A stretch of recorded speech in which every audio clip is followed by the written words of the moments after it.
Okay, I haven't touched the black car for years now, but we're gonna try and get back into it for a while. We've just got 9-inch made for it. See, brand new axles, new everything, true track center in it. So unlike a banjo, this thing will never break, or hopefully never anyway. And also we've got Commodore disc brakes to go on it. This is off a VS Commodore, and them with the HQ discs on the front should pull up beautifully. I'm just spraying the KBS Aqua Clean on it. It's like a degreaser. Put this on first, let this sit for a while, rinse it off, and then put the Rust Blast on, which etches the metal, and then I'll put the KBS product on it.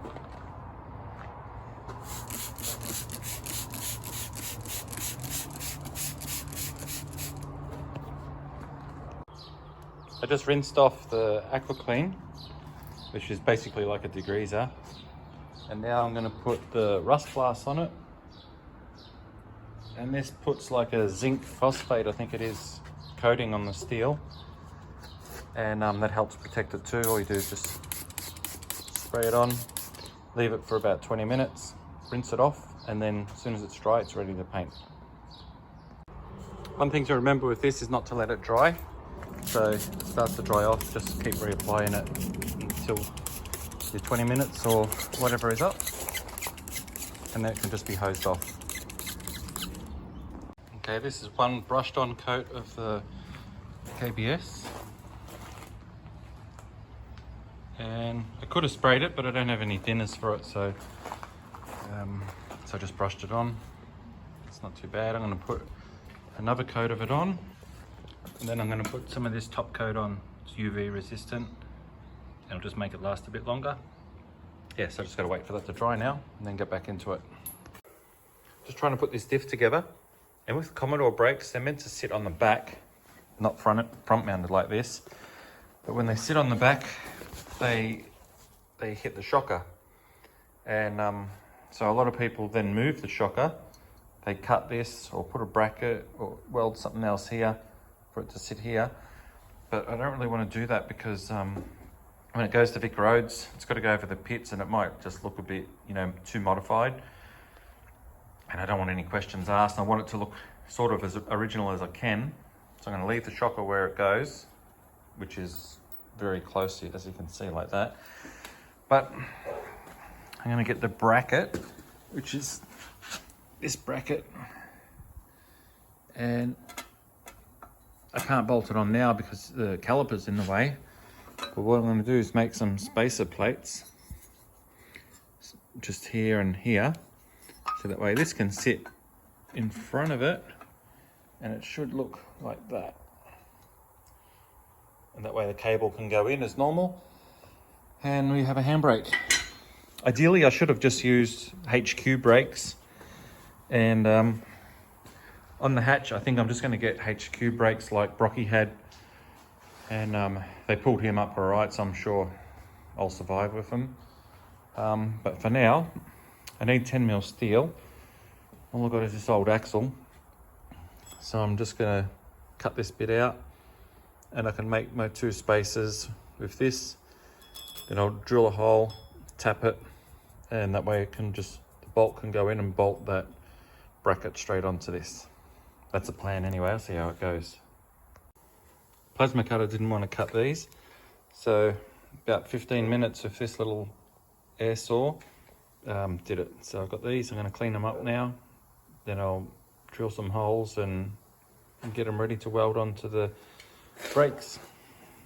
So it'll go on there, and hopefully I have handbrakes. And when that's done, then hopefully we can finally put the diff in the car. Okay, I think I've got it. 2 spacers in there.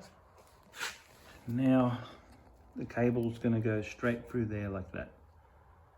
So that should work perfectly. So I'll weld that in properly, then drill and tap the holes to the bolts, and then I can get back to putting this diff in, hopefully. I've got my little spacer for the handbrake cable holder just tacked in so it doesn't move. And I'm just tapping a 8mm hole, 8mm thread, so I can put the bolt in. I've just been doing this about 1 turn forward and half a turn back. And every now and then I'm taking it out, dipping it in some tranny fluid, put it on, and then start again. I'll wind it down to where it bites again.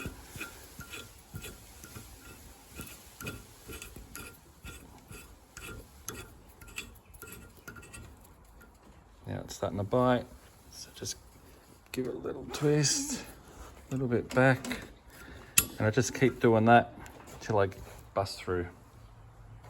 That's broken through the bottom. I just screw it right through, take it out, and then she's good to go.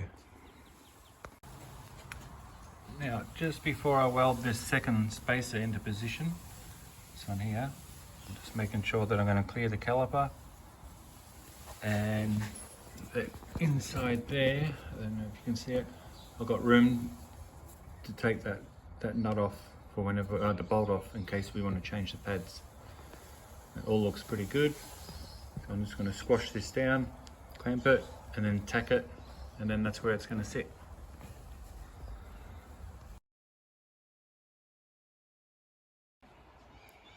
Okay, after a little bit of stuffing around, that's it. It's on. Commodore brakes on the 9-inch.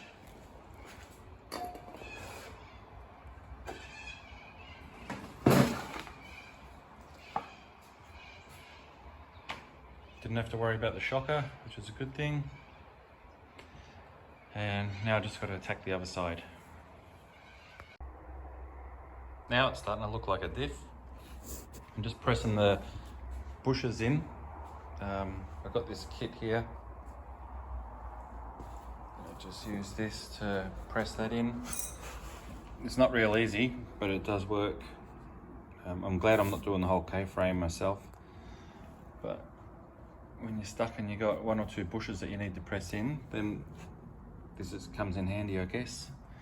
So I just got to do the other side, and then we're just about ready to put it in the car.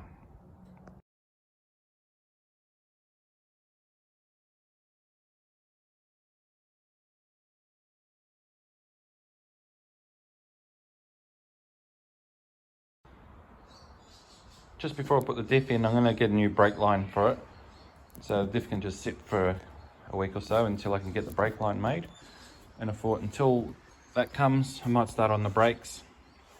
So I've got HX, HZ 1-tonner stub axles here, which is the same as A9X ones, you know, with the HQ ventilated disc. So I'm going to strip these down. I've got calipers for it. The only thing is with the calipers,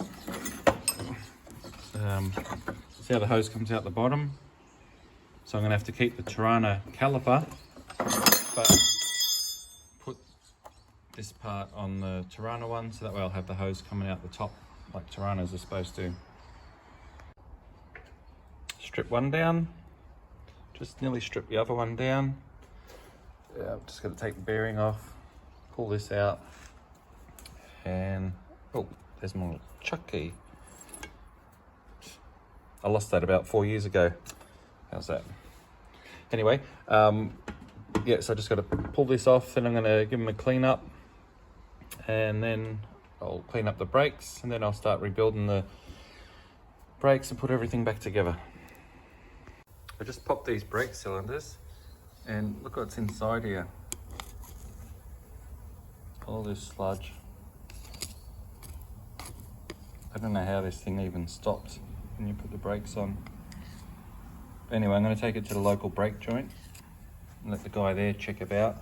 I think they're okay, but I'll let him tell me.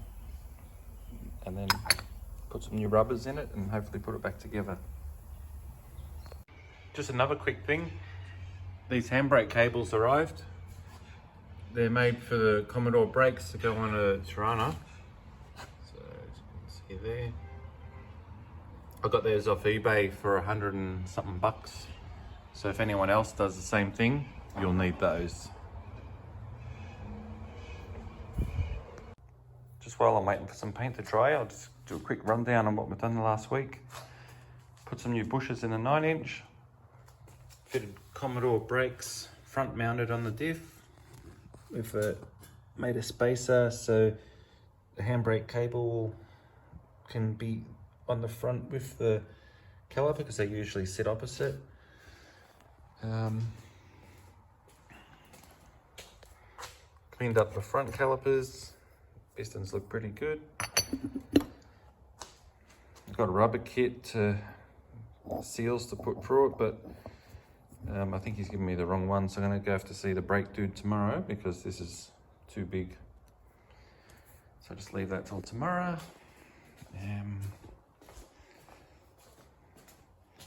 These are the HX 1-tonner stub axles, which are the same as A9X ones.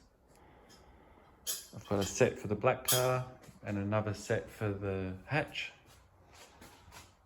And just to show you, this is off the Torana, which usually say Torana on it. Right there, Torana. They're a little bit shorter than the Kingswood ones. It's because these only have a solid disc, and these ones, the ones that say Holden on them, are the ones that we need now that we're going to use a ventilated disc. So these will be going on the Torana brakes, rather than this one that usually they have with a solid disc. Also, just quickly, got handbrake cables. Got these off eBay. They're for Commodore discs to go on onto a Torana. So they're 100 and something bucks. So if anyone does the same thing, you'll need to get some of these cables as well. Anyway, I'm going to finish my beer and then maybe call it a night and then get back into it tomorrow.